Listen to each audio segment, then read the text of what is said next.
రాష్ట్రంలో అత్యధిక సీట్లు గెలుస్తామని కాంగ్రెస్ అంచనా వేసింది. రాష్ట్ర వ్యాప్తంగా 17 లోక్సభ స్థానాల్లో పోలింగ్ సరళిపై ముఖ్యమంత్రి రేవంత్ సమీక్షించారు. సర్వే రిపోర్ట్, పార్టీ నేతలు, వివిధ వర్గాల అభిప్రాయం ప్రకారం పక్కాగా 13 సీట్లు గెలుస్తామని సీఎం రేవంత్ నేతలు వివరించారు. సీఎంకి అన్ని చోట్ల ఓటింగ్ కాంగ్రెస్ కి అనుకూలంగా జరిగిందని, 100 రోజుల ప్రజాపాలనపై ప్రజలు ఓట్లు వేశారని చెప్పారు.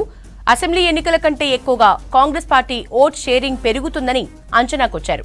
గెలిచే స్థానాలు నల్గొండ, భువనగిరి, ఖమ్మం, వరంగల్, మహబూబాబాద్, పెద్దపల్లి, నిజామాబాద్, మహబూబ్ నగర్, నాగర్ కర్నూల్, మెదక్, జహీరాబాద్, చేవెళ్ల, సికింద్రాబాద్ సీట్లలో పార్టీ గెలుస్తుందని, మిగతా స్థానాల్లో డూ ఆర్ డై ఉంటుందని సీఎంకి వివరించారు.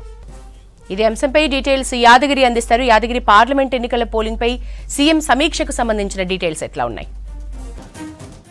నిన్న ఉదయం నుంచి సాయంత్రం వరకు పార్లమెంటుకు సంబంధించిన ఎన్నికలు జరిగాయి. అయితే ఇవాళ ఉదయమే సీఎం రేవంత్ రెడ్డి కాంగ్రెస్ సంబంధించి ఈ పోలింగ్ సరళి ఎట్లా ఉంది ఏంది అనేది ఆ పార్టీ నేతలతో, తర్వాత ఎమ్మెల్యేలతో, పార్టీ సీనియర్ నాయకులతో, తర్వాత బరిలో ఉన్నటువంటి అభ్యర్థులతో వివిధ రిపోర్టులు వచ్చినటువంటి వాటిపైన పూర్తి స్థాయిలో ఇవాళ సమీక్షించారు. ఈ సమీక్షలో ప్రధానంగా తేలింది ఏంటంటే ఈ తెలంగాణలో ఉన్నటువంటి 17 పార్లమెంటు సీట్లలోనూ 13 పార్లమెంటు సీట్లు కాంగ్రెస్కే రాబోతున్నాయి, కాంగ్రెసే గెలవబోతుంది అని చెప్పేసి ఈ సమీక్షలో వివిధ ఈ పార్టీకి సంబంధించినటువంటి కాంగ్రెస్ నేతలు, తర్వాత అభ్యర్థులు, తర్వాత కొన్ని రిపోర్ట్స్ కూడా అవే చెప్తున్నాయని చెప్పేసి సీఎం రేవంత్ రెడ్డి చెప్పారు. అయితే ప్రధానంగా ఈ 17 పార్లమెంటుకు సంబంధించి 13 కాంగ్రెస్ గెలిస్తే మిగతా కొన్ని చోట్ల బీజేపీ సెకండ్ స్థానంలో ఉంటుంది. ఇక బీఆర్ఎస్ అనేది ఎక్కడ కూడా కనిపిస్తలేదు అని చెప్పేసి ఈ సమీక్షలో పలువురు అభిప్రాయపడినట్లు తెలుస్తూ ఉంది. సో మనకు ఒక్కసారి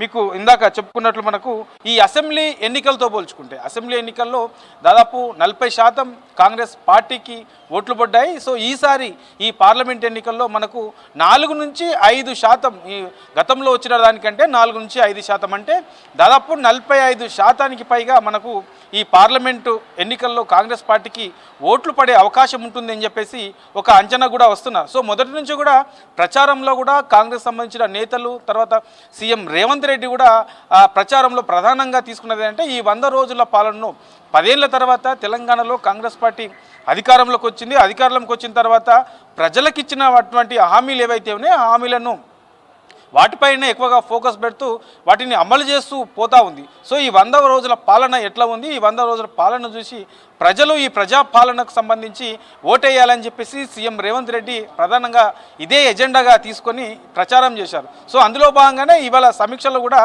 ప్రజలు ప్రజాపాలన చూసి ఈ 100 రోజుల్లో చేసినటువంటి కాంగ్రెస్ ప్రజాపాలన చూసి ఓటేశారని చెప్పేసి ఈ సమీక్షలో ప్రధానంగా చాలామంది నాయకులు కూడా చెప్పినట్లు తెలుస్తూ ఉన్నది. సో ఇందులో ఎక్కువగా మనకు ఈ ఏదైతే 13 పార్లమెంట్కి సంబంధించిన సీట్లు కాంగ్రెస్ వస్తాయని చెప్తున్నదో ఒకసారి మీకు అవి ఏవేవి వస్తాయని చెప్పేసి కాంగ్రెస్ అనుకుంటుందో ఒకసారి మీకు చెప్పే ప్రయత్నం చేస్తాను. సో నల్గొండ, భువనగిరి, ఖమ్మం, వరంగల్, మహబూబాబాద్, పెద్దపల్లి, నిజామాబాద్, మహబూబ్ నగర్, నాగర్ కర్నూల్, మెదక్, జహీరాబాద్, చేవెళ్ల, సికింద్రాబాద్. సో ఈ సీట్లలో తప్పనిసరిగా కాంగ్రెస్ వస్తుంది. సో చాలా ధీమా కూడా వ్యక్తం చేస్తున్నారు, రిపోర్ట్స్ కూడా అవే చెప్తున్నాయి. తర్వాత కాంగ్రెస్ సీనియర్ లీడర్లు కూడా అదే చెప్తున్నారు, ఎమ్మెల్యేలు కూడా అదే చెప్తున్నారు అని చెప్పేసి ఇవాళ సమీక్షలో చాలామంది కూడా ఈ అభిప్రాయాలే వ్యక్తపరిచినట్లు తెలుస్తుంది. మిగతా వాటిలో కొన్ని చోట్లనే, కొన్ని పార్లమెంటు నియోజకవర్గాలలోనే బీజేపీ కొంత సెకండ్ ప్లేస్లో ఉంటుంది అని చెప్పేసి ఇందులో ఈ సమీక్షలో ప్రధానంగా చెప్పినట్లు తెలుస్తూ ఉన్నది. సో మొదటి నుంచి కూడా వీళ్ళు చెప్తున్నట్లే మాకు ఏదైతే మేము పాలన చేస్తున్నామో ఈ పాలన చూసే ప్రజలు ఓటేయాలని చెప్పారు. సో కాంగ్రెస్ అధికారంలోకి వచ్చిన తర్వాత, తెలంగాణలో అధికారంలోకి వచ్చిన తర్వాత ఏవైతే వీళ్ళు హామీ ఇచ్చారో హామీలో భాగంగానే మనకు రైతు బంధు ఆల్రెడీ అంటే ఇది వానాకాల సీజన్ నుంచి రైతు భరోసా ఇస్తామని చెప్పారు. సో ఇప్పటికే గతంలో ఉన్నటువంటి దాన్ని రైతు బంధు ఇస్తూ ఉన్నారు. దాంతోపాటు మహిళలకు ఉచిత ఆర్టీసీ ప్రయాణం అనేది ఆల్రెడీ కొనసాగుతూ ఉన్నది. తర్వాత ఈ 200 యూనిట్ల వరకు ఉచిత కరెంటు అనేది అది అమలవుతుంది. తర్వాత 500కే గ్యాస్ సిలిండరు, సో ఇది అమలవుతుంది.